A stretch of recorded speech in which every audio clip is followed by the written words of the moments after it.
Hello cuties patooties, don't turn off this video just because you hear a girl's voice. My boyfriend will tell you about welding as you guys exploded our channel activity with 1 million views and crazy commenting under the rivets video. So, a short recap. I added a steel cast texture on the fell blade, and as you can see I was very heavy-handed in applying the texture. I used reference photos of Second World War tanks like the TD-34, which is always a good example. There you can see the texture is very noticeable. Normally the tank has rivets. They look very nice and break up the large flat panels very well. However, it has a more World War I tank look, and I didn't want to go for that. My approach to welding is not the best, especially since it's primarily because I don't have the correct material. Normally you would use green stuff. I however don't have green stuff and I use the very old dry brown stuff. It's basically the same, it just dries up slower than the green one. As long as you keep the two materials stored separately, they won't dry up as quickly. And as you can see, the usage is the same as green stuff. You take the two materials and you just mold them together. The next step is rolling them into long thin lines, and you just want to make sure that they're not too thick. I try to roll them into a thickness of 1 millimeter.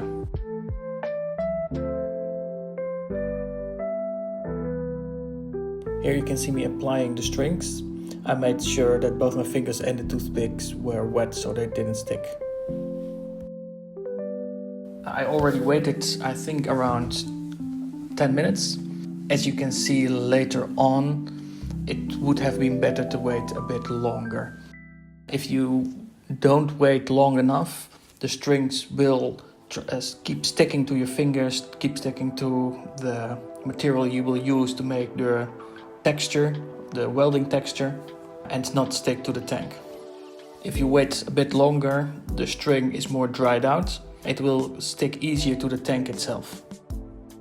I was filming the process and I can tell you guys that it might be satisfying to watch, but you really need some patience to do it. Also, you have to learn how your material behaves. When my boyfriend told me that we have to wait for 10 minutes till the green stuff dry, I proposed him just to use my hair dryer. But he said no, because then it's harder to control the process and we can just over dry the material in 1 minute and it will not stick.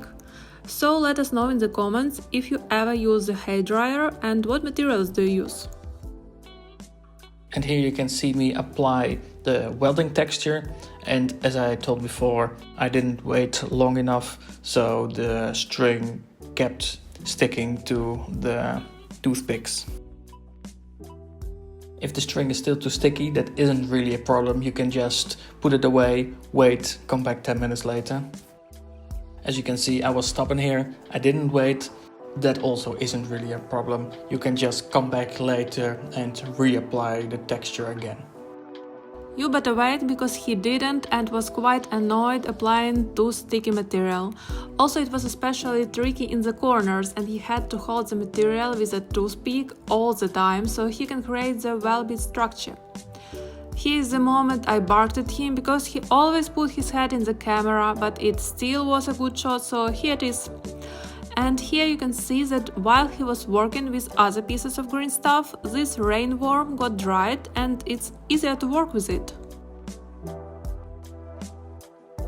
And just a quick FYI, if you see me cutting the excess material, the blade is also wet, just to make sure the string does not attach to the blade.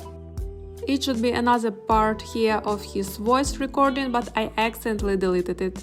He was saying that you don't have to be precise. Look at the tanks he used as a reference and how rough their cast steel texture and weld bits are. As you can see the tank in the picture, a Soviet Union ISU is a good example at this. So here we are. Rivets are killed, welding is done. Time to like this video and subscribe on our channel. See you in the next fail blade. Can we leave it?